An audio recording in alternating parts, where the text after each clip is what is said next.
Hi, everyone. Welcome to our presentation today on 360 Feedback Action Planning. My name is Charles Rogel. I'm a principal consultant here at TMA Performance. Also joining me today is Diamond Lewis. Hi, everyone. I'm very excited to speak with everyone today.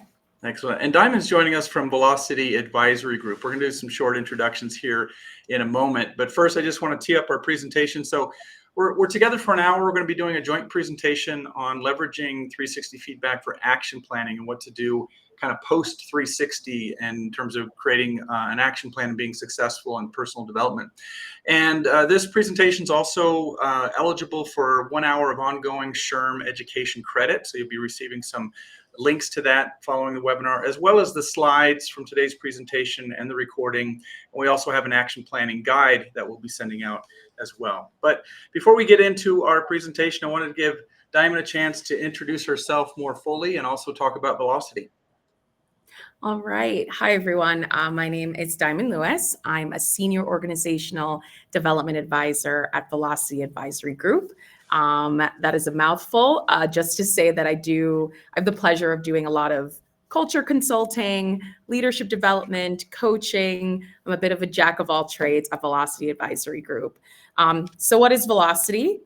We help organizations accelerate success through leadership development, executive coaching, cultural alignment, and strategic execution. And so since 2009, we've worked with over 900 organizations across several industries, really focused on transformation and growth.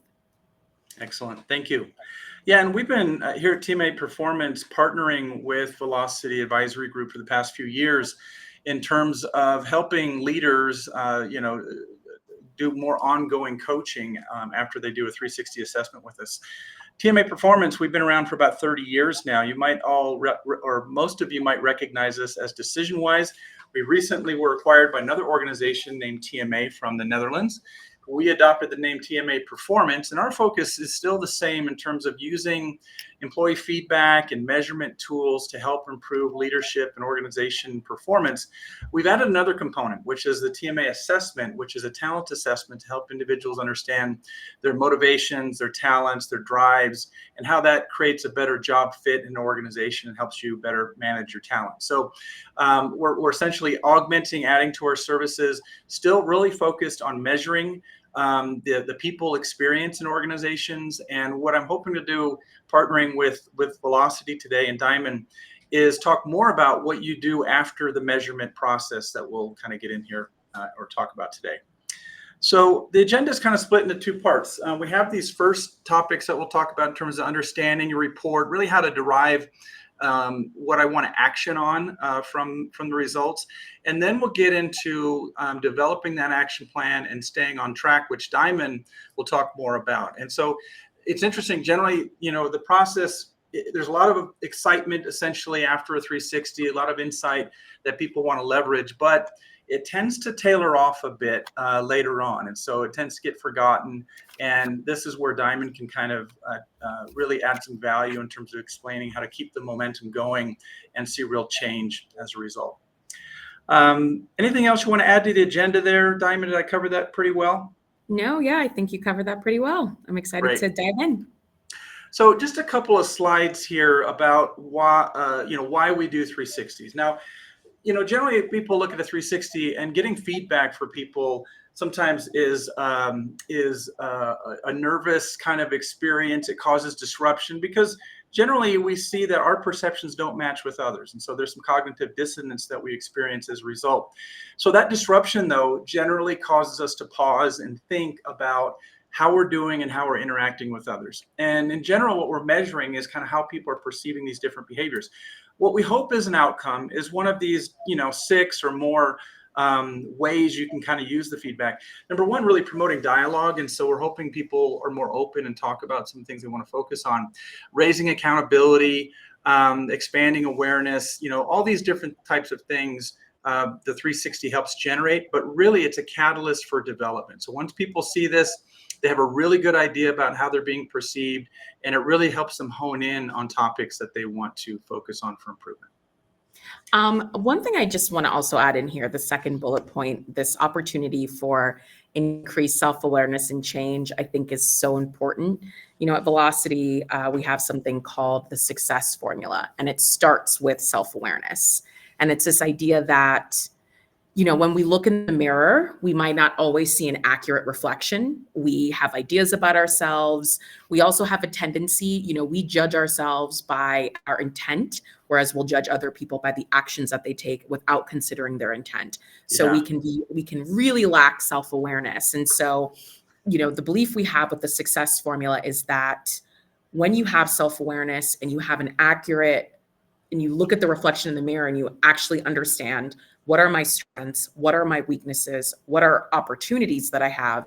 It will actually lead to an improvement in relationships that you have with people, in particular colleagues. Because if I'm better equipped to understand my strengths and weaknesses, whatever colleague I'm working with, if I can look at them and say, here's what they bring that I don't have, or here's how I might bring what that they don't have, automatically that's going to make the relationship easier.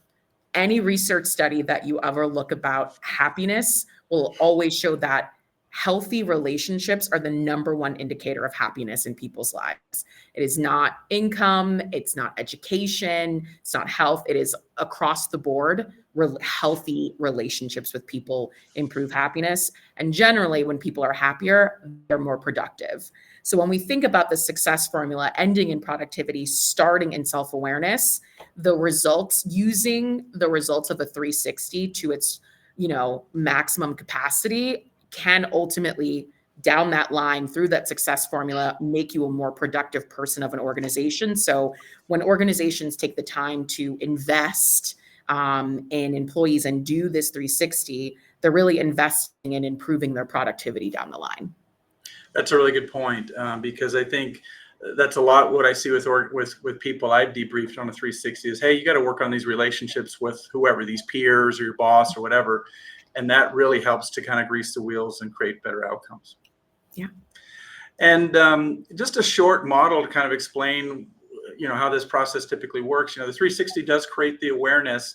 Then we're trying to get to, okay, what actions do I want to take? And a lot of times it's a little nebulous because like you said, it's talking about, well, I need to work on relationships. Well, how do I improve a relationship? So it's kind of these soft skills, and it's a little squishy to try to figure out what you want to do. And that's where a coach like Diamond really comes in to help you kind of solidify that and understand what those actions would be or activities. And a coach also really helps you as an accountability partner to make sure that you're really sticking to some of these changes and practicing some of these new behaviors that will lead to better outcomes. All right, so just a next section, we want to talk about really understanding the report. Now, when you get a 360 report, there's a lot of data in there. Like there might be about 50 or 60 questions that are asked on the survey, plus comments and different ways to analyze it and things like that. So people could get confused by the weight of the amount of data that you're seeing and by what it really means, how to read the charts, what's a high or low score, that kind of stuff. So generally when we deliver a report, we say, hey, take a moment first to read through it. And there's usually going to be an emotional response. So as you go through the results, again, our biases are at play. We see a low score on something that we might have thought we're doing well at, and that triggers this emotional response of what we call the Sarah model, like shock, anger, resistance, acceptance. So you want people to take a moment to kind of process the emotions they might feel after that first pass. Then when they go through it again, and even the third time, and usually when you're sitting down with a coach like Diamond to do this, the surprise, the shock, the anger, if there is any, dissipates, and they feel like, oh, okay, now I get it. It's not as bad as I thought, or actually this is really helpful and informative. And then they're ready for action planning and coaching. So just keep that in mind during that first pass. And usually it takes a couple readings to really get the story and the insight from the report overall. The next piece we really say is at the end of this, once a person's kind of read through the results and understands the data really well, is there a need for more clarification? And generally there is. Generally there's some questions like, this is weird. I didn't expect my manager to rate me low on this behavior. I thought I was doing well here. So maybe there's a conversation to have to get some clarification and alignment there. And then sometimes, are the results accurate? That'll come up a lot of times from people where they feel like, well, maybe, there was a group like my peers, I only interact with them like once a month. And so some of the feedback I got from them maybe isn't as, maybe I don't weigh it as heavily as some of the other data points. And then is it important is one of the things we'll touch on a little bit more. And then does the participant really want to change? Like, is there a motivation there? So those are some things to really understand before we start actioning and coaching. And then the other piece I'll just kind of reiterate is, there's questions that come up. Like, it's not 100% clear a lot of times when you're done taking a 360. So we say, sometimes I need more information before I can create an action plan. That leads to some follow-up discussions. Right. Sometimes there's an opportunity to explain. Maybe you are doing some of these things. Maybe your boss isn't aware of some of the interactions you're having with others. And so what you'll want to do is have a conversation and maybe just, talk to those things more. And other times it's really clear what you want to do and you can just go ahead and execute on the data. That takes us to this next part of, okay, how do I then decide of all the data that I'm looking at, what is really important for me to focus on? And so I've got a couple slides here just to kind of walk through some angles to kind of take with the data here. One is this idea of what's important for me to focus on, or what am I trying to accomplish right now? And so one of the conversations I typically have up front is, hey, what do you have going on? What special projects are at play? How's your team? Are they new? What's different this year than maybe last year that you're focused on? And that really tees up, okay, now we see that, hey, we're in the midst of change right now. And maybe there's an important, that change competency is something to focus on as we're trying to navigate that and create alignment with other people. Because like it says here, it's common just to look at your low scores and say, okay, I got to fix this low scoring question that we saw on the results here overall. From here, we've got some other ways to kind of sort the data and prioritize, looking at the most important or relevant competencies. So sometimes you might have scored high on your important competencies, and there's ways we have in the report really to help rank order what people think are the most important competencies for you to focus on. And so that's a good point to reference to say, let's not get distracted by some of the other things that might have scored lower if there's other areas that are important to your success that you need to maintain focus on. A lot of times, or I shouldn't say a lot of times, sometimes there is a glaring weakness or a derailer, and I'll kind of give you some examples of what that looks like here in a moment, that you should fix. Yeah, this is gonna hold you back from being successful. Areas of strength are another area to capitalize on too, so don't ignore your strengths as a potential focus area to be more deliberate about.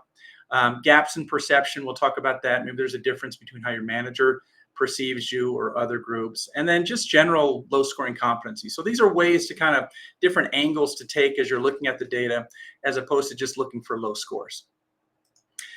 Well, what is a glaring weakness? Generally what we say is it's something that's preventing your short or long-term success. So maybe you're really good in your position right now in terms of execution and getting things done, but is that really going to help you lead your team?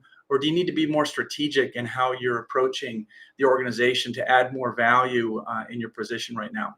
So normally we see if in the derailer section, and I'll show you here an example in a moment, where if you have a high scoring derailer that's above kind of what we call a 2.5, which is between very little to some, then pay attention to that. That's something you have to manage a little bit better. Maybe there's a low score in the competency section where you're scoring below a 4, which is average on the scale. And really what we're trying to do is achieve a base level of competency in some of those areas. And then lastly, another approach is focusing on your strengths. So a lot of times people ignore the strengths in the report, and I have to kind of force them to say, hey, look at these high scores. Look what how people perceive you here. And how does this play out? What does this mean? Why is this making you successful? And if you can nail that or understand that and really say, okay, I really need to make sure I don't lose focus here and I spend more time doing this, that will make you more successful as well in the organization. Just to kind of alliterate some of these examples, I want to share my screen here and just kind of show you a couple examples that we typically see. And so give me a moment here for this to appear. Diamond, let me know when you see my screen on your end. I know it delays a bit for people. What I want to show is kind of the high and low scores on a report. Looks like it's starting to share. Seeing it? Great. And so here's a common example I see. When we open up a page like this, it lists the 5 high and 5 low scores. We're noticing that, or notice that there's a 7-point scale from very poor to outstanding. We have these topics up here where the individual rated themselves pretty high, like a 6 or a 7. Here's a 5 that's good on this scale up here. All others are rating this individual close to excellent on these behaviors. And that's pretty good to get everyone, like 10 other people, for example, to rate you excellent on these topics. You'll notice these are topics around communication and strategy and collaboration. And so people generally, when I get to this page with them, they ignore the top 5 and immediately go down to the bottom 4 and look at their low scoring topics. So this is where we have this conversation, say, no, hold on. Make sure we're focusing on, let's recognize these strengths here. How do these play out? What makes you good at these things? Is this natural to you? So that's a good conversation to have and understand how your strengths are operating and leading to success. Then we have the low scores here. Notice that some of these aren't too low. I'm looking at the other column here where we see these averaging around the good range, which is a 5. Here's one that's a 4.1, which is just above average. And so the question here is, okay, in terms of customer focus, who are your customers? What does quality mean? We're seeing an average result from others. You said outstanding, telling me that you're focused on this, but others are scoring a little bit lower. So this is where we want to then say, okay, let's explore this gap. There's a big gap in perception there. And what does it mean for quality, and what conversations do we have to get clarification? So the question came in here is, how is the overall score calculated? Well, we're looking at overall scores for each of these questions, and these are including all the raters that participated in the 360 report, which would be your manager, your peers, direct reports, and then any others you work with. Generally, we see maybe 10 other people to 15 other people are giving you feedback. And one of the keys here that I'll elaborate on a bit is you need to, as you're reading these questions, make sure you're inviting people to participate that actually have enough experience working with you that they can answer these statements. And so this will help give you good feedback. The other topic I mentioned before is importance. And so the way to kind of get to importance is a question like this, where we say, we ask all the participants, what are the topics that are really important for this person's success? This one's a little bit jumbly because it is a sample data set that doesn't quite match what I typically see. Generally, I'll see a lot of the ratings where people mention first, second, or third choice on these topics. They'll kind of clump around 4, 5, 6 different competencies here. And then I'm seeing if the self or the individual that participated matches some of those things, or if there's a big difference. Like, for example, 3 people mentioned accountability as being an important competency for this person to focus on. The self here, the individual participant, did not choose that. So maybe accountability is important to some of these groups. This is where you can kind of hone in on, maybe I'm already doing really well, and also I need to kind of maintain that to keep that going. Screen looks a little bit blurry for a few people. Apologize for that. Let me just show you one other example before I jump back in. We talked before about derailers. Derailers are somewhat unique to how we conduct 360 assessments. So again, as a survey company, we have various components to a 360 survey that we can utilize or turn on and off. A lot of our clients use a derailer section where we ask people to rate this individual on how much these derailers display. And you'll notice that these derailers, we want to get a low score here. The scale changes. I talked before, I said, if you're getting anywhere between a very little and a some, that's like a 2 or 3 on the scale. Here we're seeing kind of lacks confidence, perfectionism coming up a bit. That's something to maybe focus on. Is perfectionism and my lack of confidence holding me back in some ways? And how should I action on that as a result? And I'll just kind of skip to one last page to show you how that plays out. Here's this perfectionist description. Here's how the individual responded. They said some. The supervisor said some. The direct report said some. And so you can kind of see it appears sometimes in terms of interactions with other people. And then does that detract from your effectiveness? How is that playing out? Are you managing that? Are you aware of this behavior? So that's a good conversation to have on those topics. Diamond, anything else you want to add to these tactics for understanding what to focus on?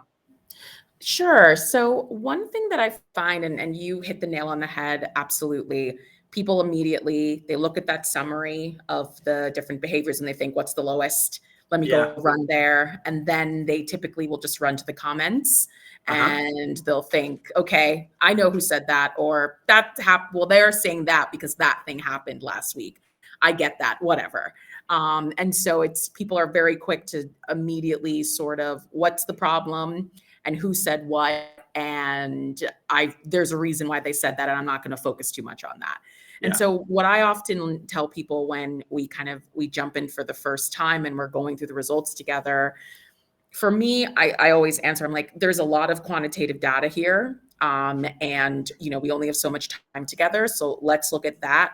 When we get to that qualitative data, the comments, what I'm suggesting to them is, does the quantitative data and the qualitative data, does it match? Are we seeing where if you scored really high in one area, are we seeing that come out in the comments as well? If there is a lower score in an area, are we seeing that in the comments as well? And so I often think of those comments as sort of backing up the quantitative data. Do I see those connection points? And if I'm seeing those connection points, if I'm seeing some discrepancy between the quantitative and the qualitative data, then I want to dive into that a little bit deeper. But I'm always encouraging people to just be mindful of we're not going to focus on just the negative. We're not just going to focus on the qualitative. And we're also not going to try to determine who wrote what, because that is a waste of time. And from what I've seen in the past, often people are wrong. They don't get it right, essentially. So the comments are important, but they're not the most important thing. And I really try to encourage people, let's not focus on this specifically. If I'm in a session with someone, I'm not even going to allow us to go there first. Instead, as you mentioned, kind of as we're getting ready, the focus is first on, okay, what are the 1 to 2 goals that you're working on? Is there some ranking that you've already done that's perhaps in the 360? And if I hear that there are 1 or 2 goals and the ranking, if that, if there's not alignment there, we can dive into that as well. And then I'm also very interested in if what you focused on or ranked for yourself does not align with what others had ranked, why do you think there might be that level of difference there as well? And so it's very interesting to also take into consideration, what are the key focus areas that your raters suggested that you focus on? And if it doesn't align with what you picked, what might be that difference there? And it's not necessarily a bad thing. I often find that what can happen is your raters are indicating that there's something that you might be doing something really successfully that you didn't even realize is really an important piece of your day-to-day role. And it was something that you didn't even know. So that can be a fantastic unlock for people as well. So really, I think coming in immediately, what I'm trying to do is let's stop focus on the negative and let's not just focus on the comments. Really good points. Yeah. And what you'll notice, and part of this as I scrolled through, is that there is a lot of data to kind of sort through and understand. And as you get more familiar with this, I'm speaking to an audience of coaches here. You understand and start seeing these patterns emerge a bit, and you can help the person not be distracted maybe by some of those things that aren't going to be helpful for their development and success in the future. Yeah. All right, so let me go back to our slides here and share kind of our next section about creating an action plan. So this is where we'll partner a bit more. So this is where we'll share the guide. We have an action planning guide that these slides are kind of based off of. We'll kind of walk through these as well. But typically the process here is we want to thank raters and realize that people took probably 15 minutes out of their day to give you some feedback and insight in terms of your performance here. Remember also that they might have taken it 3 weeks to a month or longer ago, and they don't remember how they filled out the survey for you. So when you're conducting some follow-up conversations, which we'll get into and how to do that, be aware that they might not remember how they rated you. Your manager might not remember that kind of stuff. And then really we want to create an action plan. And the action plan, we say, comes after these follow-up conversations where you've had some clarification on some of these topics that you discovered in your report. When you're getting clarity, this might be a scary conversation for some, and maybe for others that gave you the feedback, right? So your manager, obviously, we say, hey, it's good to sit down with your managers and get clarification on the feedback you got. The manager feedback will be separated out on the report. It'll be real obvious to see how you were rated by your boss. And typically what you don't want to say is what we've got here is, why'd you give me a 4, which is average on this question? This is, puts people on the defensive mode. Remember, they probably don't remember sometimes how they rated you. It was a while ago. And also what you're trying to do is help them tell you, or at least create a safe space where they can give you some good feedback. So we like these other 2 bullet points here, trying to work on this topic or behavior, want to get your input or clarification before doing that. Sometimes you can do this again with your direct reports or with a peer, trusted colleague, whoever. And don't be surprised if you get some crickets and people are like, I don't know, I think you're doing a great job. So people might just not be comfortable to give you feedback sometimes, and that's common as well. So don't get frustrated there. Next, we have kind of summarizing your takeaways. Now, we touched on these things already. And so here we just have some prompts on, building on your strengths. What does that mean? How do I utilize those more? Were those some of the ones that got ranked pretty high by some of my peer, some of my other, my raters?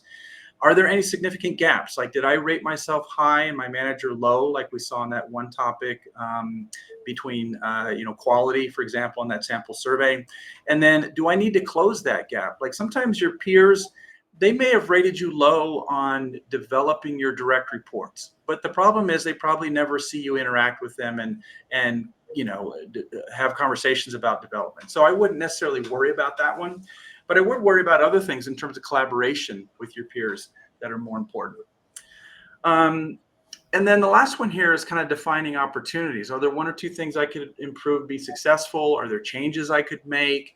What's really needed for me to pivot on a bit. So one of the conversations I typically have is, hey, it sounds like you're really results oriented. You like to get things done. You're very task oriented, like to, finish your to-do list, but you're not really strategic. These strategic kind of behaviors we reviewed, I'm not seeing as high ratings here. And you're in a more leadership position here where it's important for you to lead strategically. So what does that mean for you going forward?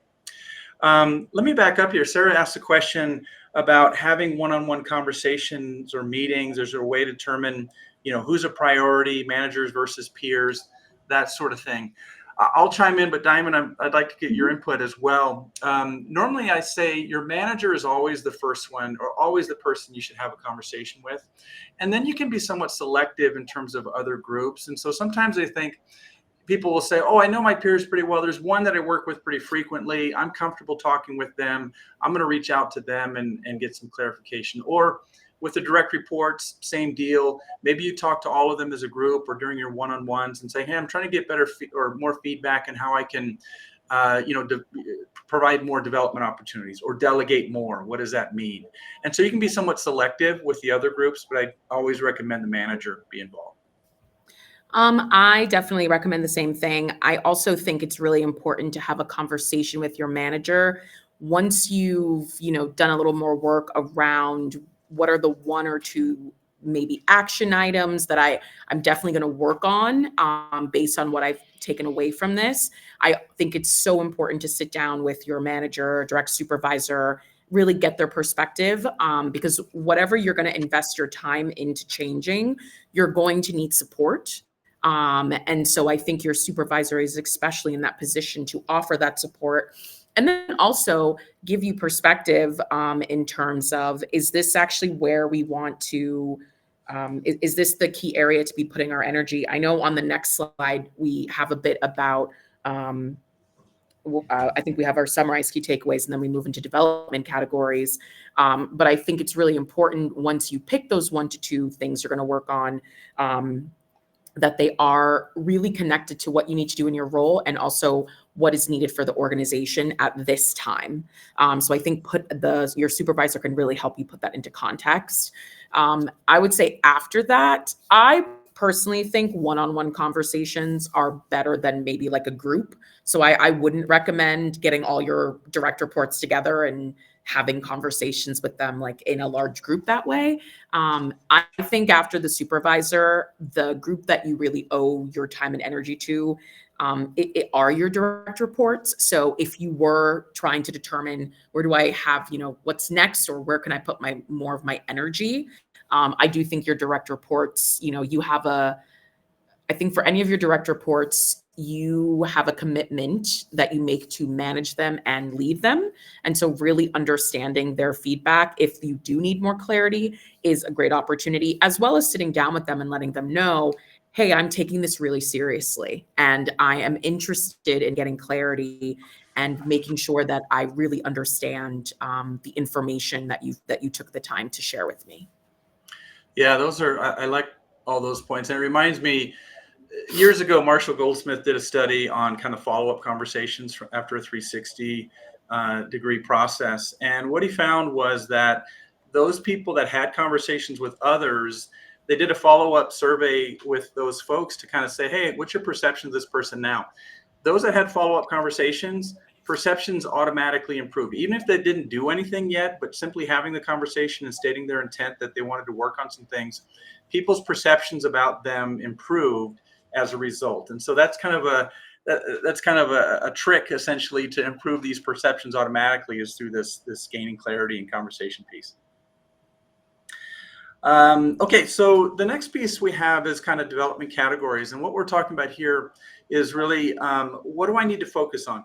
The two boxes I typically talk about are the development goals box and the quick wins box, because what we're saying is if it's a development goal, like I got to stop micromanaging, I got to delegate more, I got to let go of some of this stuff, I'm too detail oriented in the weeds. That's going to take some practice. And so that's more of a strategic development goal. It's important, but the feasibility is harder. It's not as easy. Quick wins, on the other hand, are pretty easy. And so it might be, hey, I just need to inform my boss more frequently about stuff I'm working on, because he or she just isn't aware of some of the things I'm doing with my team. And so that's just something you add to your conversation or your one-on-ones going forward.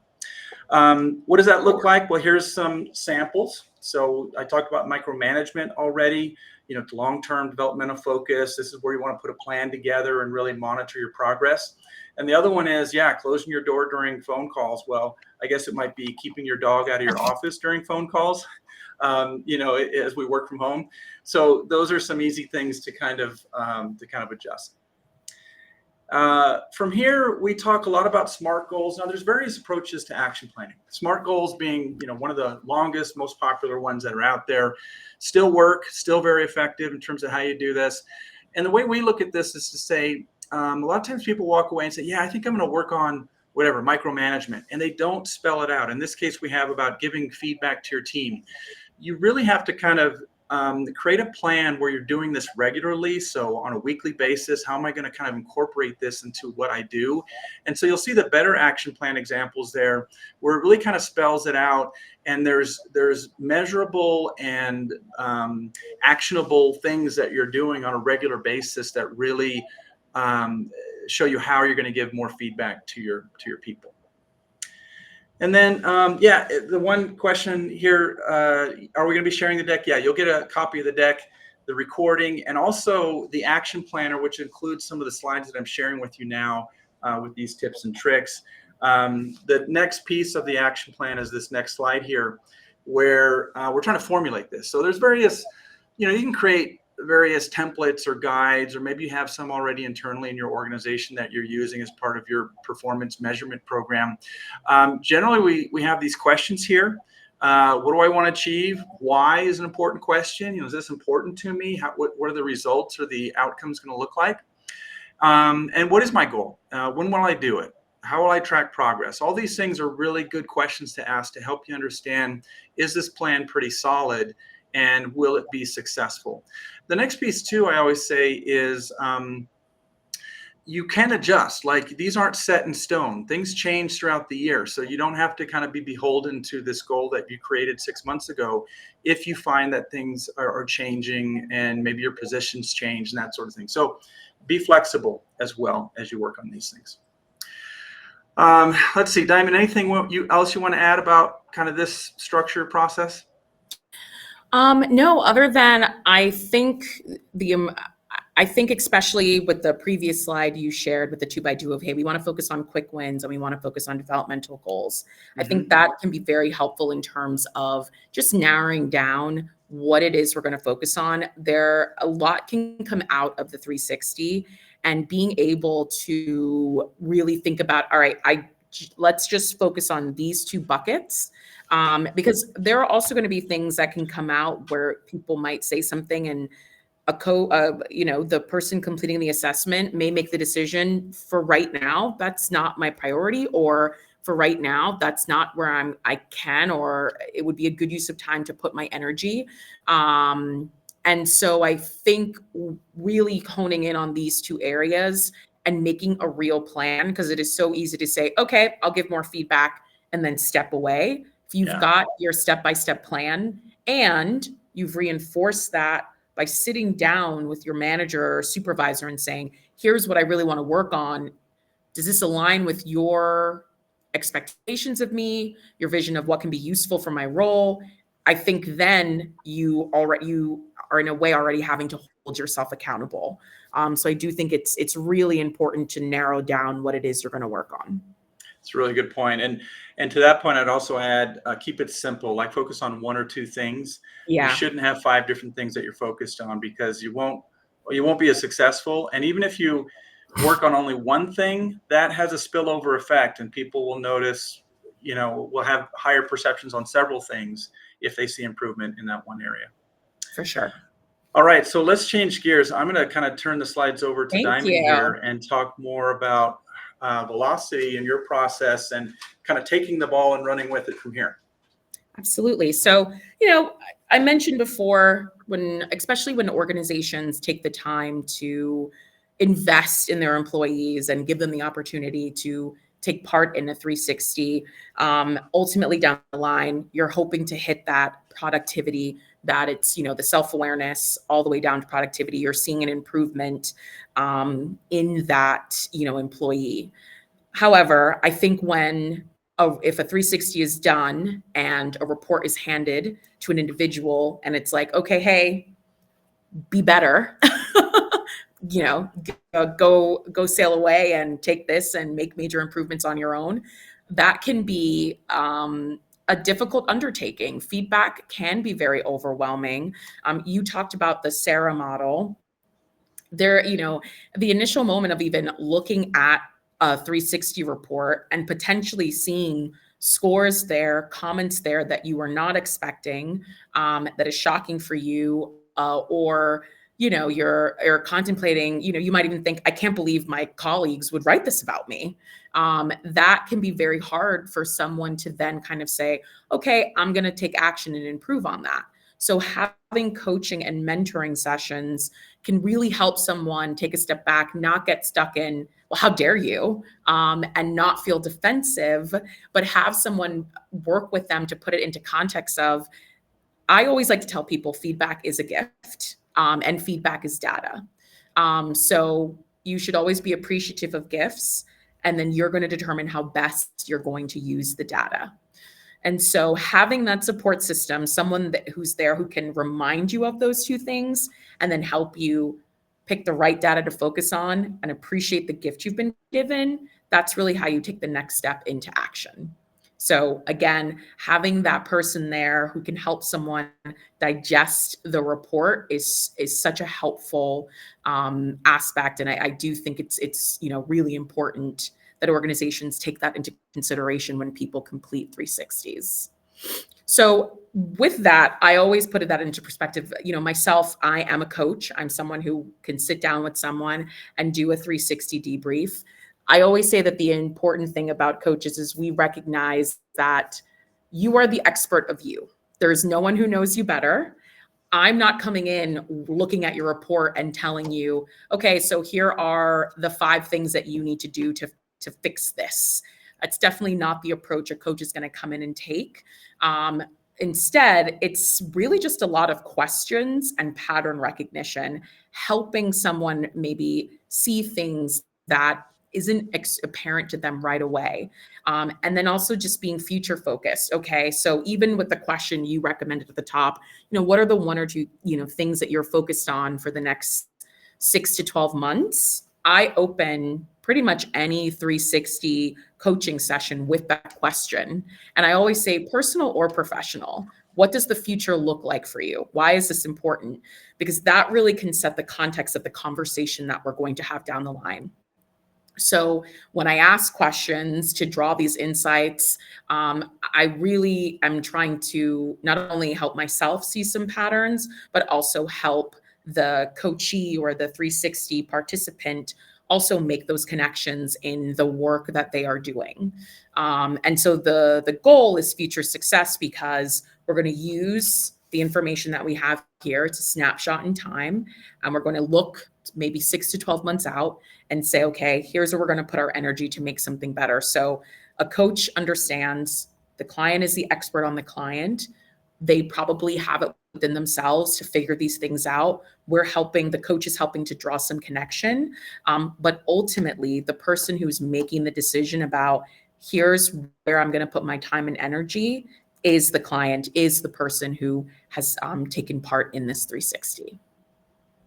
And I agree with everything you're saying there. I'll add too, sometimes you might run into somebody who might be more in remediation mode. And so they're not quite up to speed or up to par on what they should be doing. And sometimes clients will kind of do that to us. They'll say, hey, I've got a person that really is struggling here. We did a 360. We want you to debrief them and fix them, kind of thing, which isn't really what coaching is about, right? It's not about trying to remediate or, you know, create a performance plan. That's a different track here. Coaching is more, how do we level up this person from where they already are that are doing a pretty good job? Absolutely.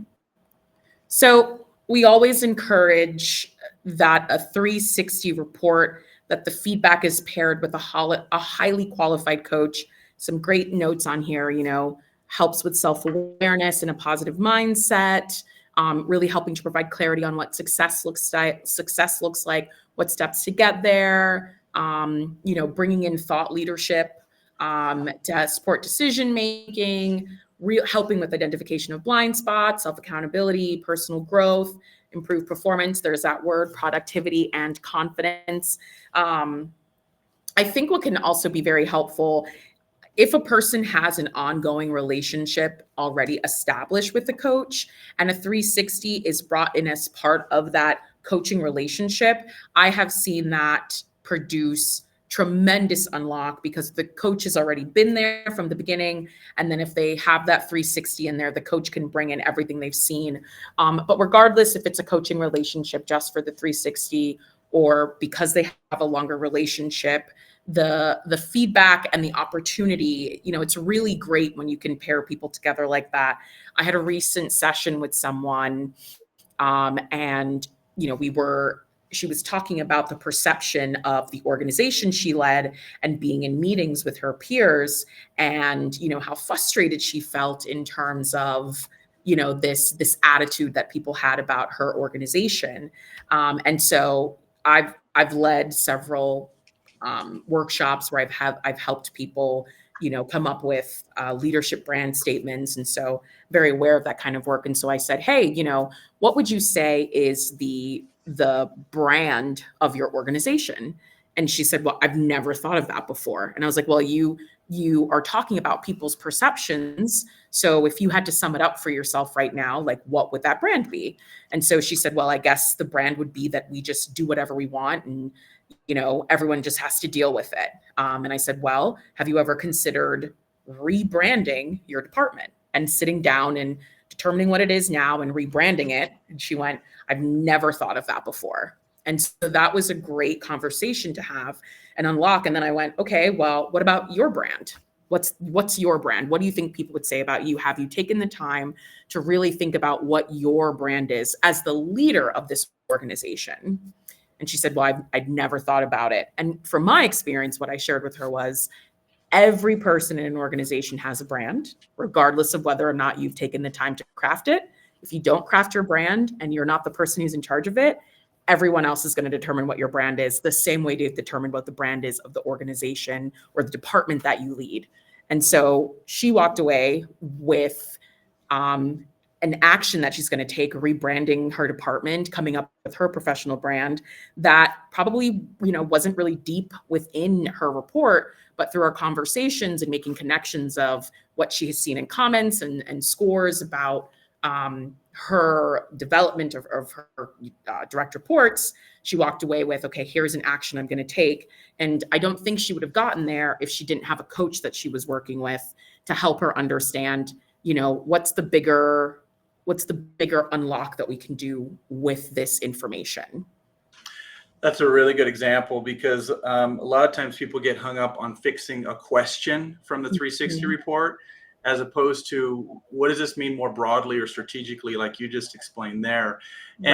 And some of the conversation is, hey, we asked these statements on the 360, but these might not be the statements. Like if we're talking about decision making or collaboration or some of those things, some of these statements might not accurately measure what is important to your success. So let's reframe what we're really, trying to measure or understand here. Absolutely. Obviously, there's different opportunities with coaching. Organizations can pull in internal coaches, and that can be someone from HR, that can be someone in the 360 participants organization. And that the element there that's really helpful is there's this deep organizational understanding. I do think it is really important when someone is going through their 360 report and trying to figure out, what do I want to take action on? I think the context of what's happening in the organization, goals, strategy, I think that is all extremely important. And so that is something that can be very helpful with a coach that is internal to an organization. They can really bring that context, and they can have an eye for what maybe a department is doing. So especially if they're providing coaching to multiple people within a department or across an organization, they've got that lens of how do all these pieces fit together. So that's a real benefit of internal coaching. In terms of bringing in an external coach, what I think is the most important piece is really that objectivity, that neutrality. We are coming in as an external coach and bringing our expertise. We're bringing our neutrality. We lack any bias. We're really just focused on what this person has shared, what this report is saying, and what the focus can be for the future. And so it is, I think, a process that probably feels more psychologically safe to the 360 participant. There's no telling what prior context of a relationship an internal coach and a 360 participant might have. There could also be fear of, when we think about the review process, is this 360 tied to the review process? Can I be penalized for this? Depending on what my information is saying, that can also be a concern. So you might have a 360 participant who's not as comfortable being as open, being willing to say, hey, with my peers, I am struggling. And here's what's happening. Or with my direct reports, I'm struggling. Or with my supervisor, I'm struggling. Or with some of these external stakeholders, I'm struggling.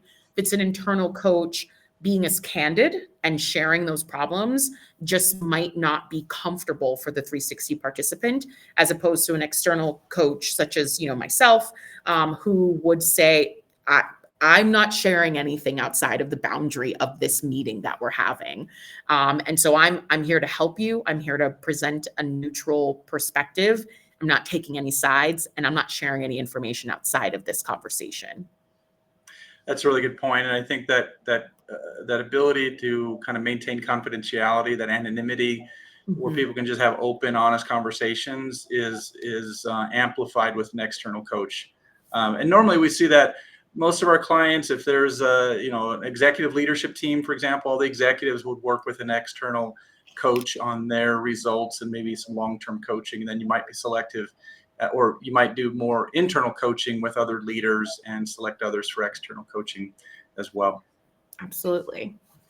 All right. And then just in terms of choosing the right coach, I think there's a lot of different thoughts here, but I think you're going to be wanting to think about what's the experience that person has, especially in terms of levels of leadership, as well as the industry. I think also, you you might be able to read bios of different coaches and kind of see like what passions they have, what their interests lies in. And I think that might also help you tailor like, okay, this person, their background and their focus areas, that really aligns with, where I want to be successful. And that should give you more insight into their philosophy, their process. I think typically, for myself, when I have conversations with anyone who's completing a 360, that conversation stays between us. I think that organizations will make a determination like, okay, we're doing this 360 process. We're setting everyone up to meet with an external coach. I think generally that it's understood. Those conversations are private. And I think generally a best practice is typically, a person receives their 360 report. It gets sent directly to them. A coach will, I think across the board, will generally say, hey, we encourage you to at least share this with your supervisor. And so that report is sent to the person who has completed, who is part of that 360 process, the 360 participant, and then they will take the next steps in terms of generally sharing it with whoever else they want to share it with. But we do generally encourage at least your supervisor. We encourage you to sit down and go through it with them. And so I think generally that can be helpful just in terms of determining how to set up that coaching relationship if you're looking at it from the organizational level. And then if there is an opportunity as a 360 participant for you to pick the coach that you work with. Yeah, and one of the features we have in our platform is ability to kind of set up profiles for the different coaches at Velocity that you could work with. And so as you complete a 360, the next link would take you to a page to look at different profiles of Velocity coaches, see which backgrounds kind of maybe match what you're looking for, and you can kind of choose from there. But I like these other suggestions as well to kind of say, oh, okay, I see this person has a lot of experience in this industry. That's what I'm in, and that would lead to a better maybe conversation later on. Great. All right. And then, so, this is just a summary, and we've kind of talked through all 5 of these areas, but know your why, ask questions about your report to ensure understanding, creating your focus areas, again, focusing on those quick wins and those development goals, really developing your action plan, using the SMART framework, and then setting up, getting that support to stay on track, be it an internal coach or an external coach, or leaning on HR or a supervisor or manager. Diamond, can you explain or describe kind of how the subsequent sessions occur? Like, what are those discussions like? What are you talking about? How frequent are they? How long does ongoing coaching typically last? So are you referencing sort of a long-term coaching engagement at Velocity? Yeah. What would be kind of your typical long-term coaching, or if you're doing even a debrief on a 360, is there a follow-up session? Like, what are kind of the options that you typically serve, I guess, or offer? Sure. So in terms of a relationship where you're being paired with a Velocity coach for specifically a 360, I've seen 2 models. One model where it is a one-time 90-minute session, where typically we, as the coach, we don't send the 360 report beforehand, although I do think people can download the report if they like to directly from the platform. And we schedule the 90 minutes. The initial focus is all around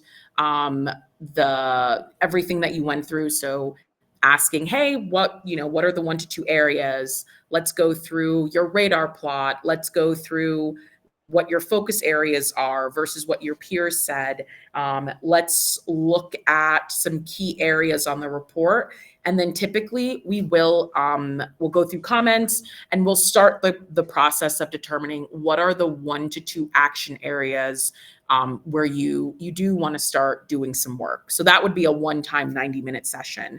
Another model is a 2 60-minute session model, where we'll have the initial 60 minutes. We'll focus more on going through the report, taking away some key items, but then telling the 360 participant, sending them out and saying, hey, what we want you to do now is meet with your supervisor or manager, go through the report, and align a little bit more with them on, hey, I'm thinking through some key areas where I want to take action on.